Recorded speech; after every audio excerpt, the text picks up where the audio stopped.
बच्चों हम लोग ये पढ़ने जा रहे हैं क्लास 9 ज्योग्राफी का फर्स्ट लेसन का थर्ड वीडियो। 2 वीडियो हम लोग इस लेसन का पढ़ चुके हैं, जिसमें इंडिया की साइज और लोकेशन के बारे में आपने अच्छी तरह से देखा है। भारत देश की साइज किस तरह से, कहाँ पे क्या कैसे है, east to west and north to south, और इसके साथ साथ इसका लोकेशन क्या है वर्ल्ड मैप में, विश्व में भारत देश का लोकेशन सिचुएशन किस प्लेस पे है, कितने लॉन्गिट्यूड और लैटिट्यूड हेमिस्फीयर किस प्लेस पे भारत सिचुएटेड है, इसको आपने 2 वीडियो में देखा है। अब हम लोग बच्चों इसमें देखेंगे क्या महत्वपूर्ण पॉइंट। देखिए हम लोग इसमें देखेंगे India and the world, that means Bharat की पोजीशन विश्व में इसकी स्थिति क्या है, व्यवसायिक परिस्थिति क्या है, और why the name of Indian ocean like this, Indian ocean का नाम क्यों ऐसा है, इस बड़ा इंपॉर्टेंट क्वेश्चन, इस तरह क्वेश्चन आता है आपके एग्जाम में। थर्ड पॉइंट हम लोग देखेंगे what is passes and routes, passes क्या है, रास्ते, और रूट कहाँ क्या कैसे, जो व्यवसायिक रूप से बड़े ही बेनिफिशियल हुए हैं, एंड स्विच कैनाल्स। ये 4 पॉइंट हम लोग बच्चों इस पर डिस्कस करेंगे। सबसे पहले हम लोग डिस्कस करने जा रहे हैं India and the world, that means Bharat की पोजीशन विश्व में क्या है, भारत किस स्थान पर सिचुएटेड है और इसका क्या बेनिफिट इसको मिलता है। तो आप सारे बच्चे वर्ल्ड मैप ओपन करिए, पहले पेज पे आप देखिए विश्व के मैप में भारत जिस स्थान पे सिचुएटेड है उसके दोनों साइड में आप देखिए कहाँ पे स्थित है, किस स्थान पे आप देख रहे हैं सारे बच्चे। अब देखिए आपको दिखेगा ईस्ट एशिया और वेस्ट एशिया के बीच में भारत बिल्कुल लोकेटेड है। आप मैप देख रहे हैं येलो कलर का भारत की स्थिति, तो ईस्ट एशिया और वेस्ट एशिया के बीच में होने के कारण इसे जबरदस्त दोनों साइड के समस्त कंट्रियों से व्यापारिक फायदा मिलता है। अब देखिए सिग्निफिकेंस इसका क्या है उस बीच में सिचुएटेड होने के कारण, और उसके अलावा एक्स्ट्रा ट्रेन्स जो रास्ते उसके हैं वो रूट्स, वो सब कई कंट्रियों से इसको, यूरोपियन कंट्रियों से और वेस्ट की अन्य कंट्रियों से इसको आसानी से कनेक्ट करते हैं। ईस्ट एशिया के कनेक्ट से आसानी से इसके स्ट्रेटजिक और संपर्क आसानी से इसका स्थापित हो जाता है, जिससे हर तरह का व्यापारिक कॉन्टैक्ट, व्यापारिक समझौता, आना जाना, ट्रांजेक्शन लगा रहता है भारत का इन कंट्रियों से, इसकी सिचुएशन बीच में होने के कारण।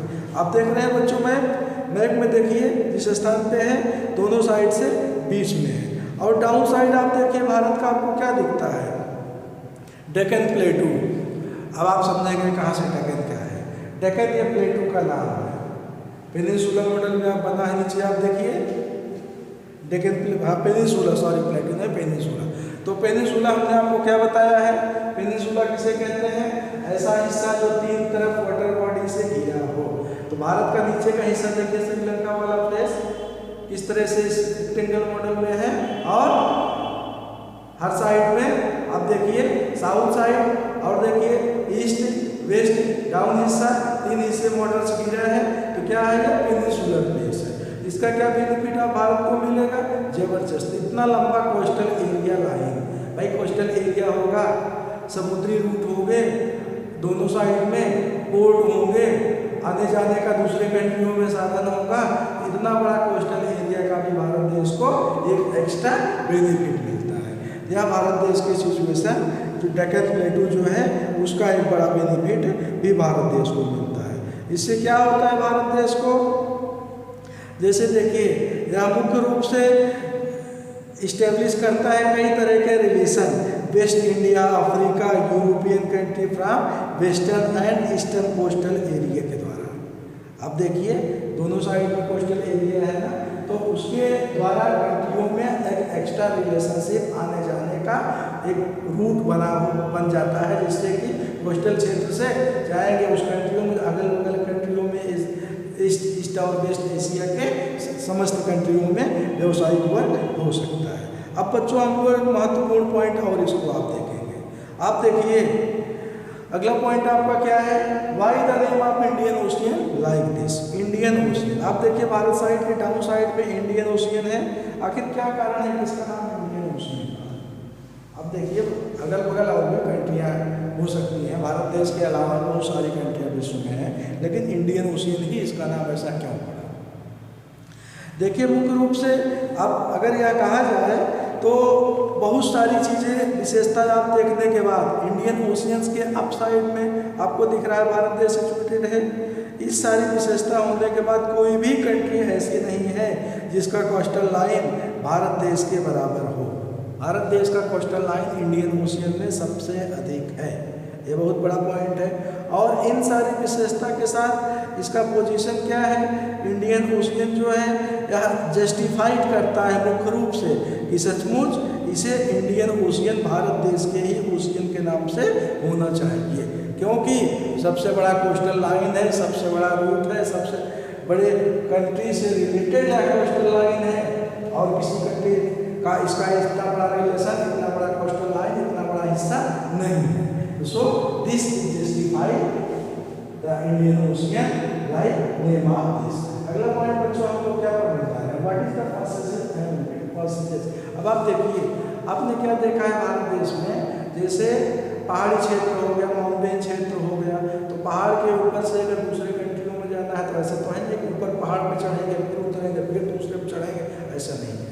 पहाड़ों के बीच से बीच में रास्ते होते हैं, बीच बीच से ऐसे रास्ते होते हैं जिसे प्रोसेस बोलते हैं या फिर रूट्स बोलते हैं। तो उस रूट से भी भारत देश के बहुत सारे कंट्रियों के आपसी व्यापार और व्यवसाय हुआ करते थे। इंडिया जो है बहुत सारे कंट्रियों से वर्ल्ड के कॉन्ट्रैक्ट स्थापित करता है, और ये बहुत समय पहले से भारत देश का व्यापार कई समय पहले से चलता आ रहा है।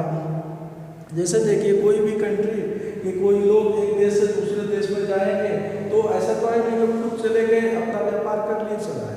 अगर कोई व्यक्ति कहीं पे गया, कुछ दिन स्टैब्लिश है, अपना व्यवसाय व्यापार किया, तो और क्या क्या वहाँ दे के आएगा, अपना व्यवहार देगा, अपना बिहेव देगा, अपनी एक्टिविटीज़ देगा, अपना स्वभाव देगा, अपना कल्चर, संस्कृति और लैंग्वेज देगा। तो यह सारी चीज़ें भी ट्रांजेक्शन होती है ना एक कंट्री से दूसरे कंट्रियों में।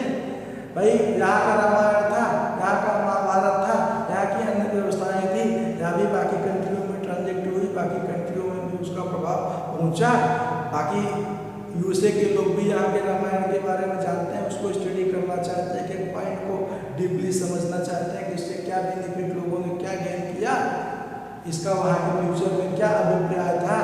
तो और आप देखिए, भारत देश में आपने पिछले क्लास 8 में पढ़ा था, क्या पढ़ा था 8 में हिस्ट्री में आपने पढ़ा था कि किस तरह से क्या क्या आइटम दूसरे कंट्रियों का लोग लेके जाया करते थे, और इसके साथ साथ और भी आपने बहुत सारी चीज़ें देखा था जो आपको महत्वपूर्ण दिखा कि किस तरह से कंट्रियों का दूसरे कंट्रियों के साथ रिलेशन था, और वो लोग आपस में उसको जोड़ते रहे, उसका बेनिफिट कहीं न कहीं से लेते रहे।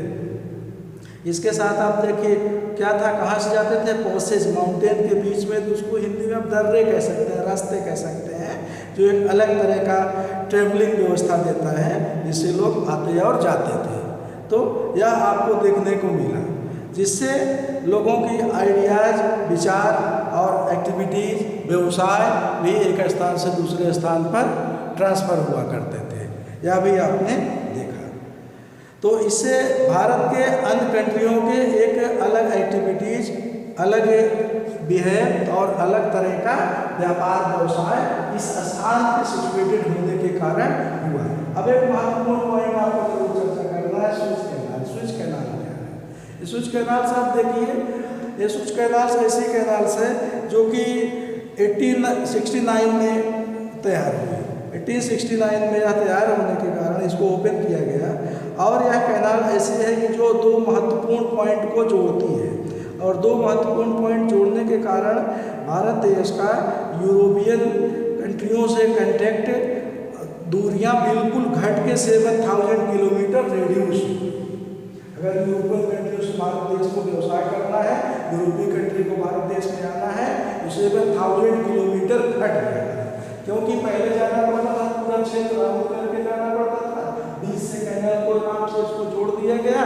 तो अब एक नया सी रूट आपका तैयार हो गया, उस तरफ से आप आना जाना व्यवसाय हर तरह का हो सकता है। तो बच्चों, यह आपका पहला वीडियो था, इसके बाद बाकी एक्स्ट्रा वीडियो में हम लोग 4th वीडियो में इस लेसन के बारे में आगे डिस्कस करेंगे। तब तक के लिए बच्चों, थैंक यू एंड बाय।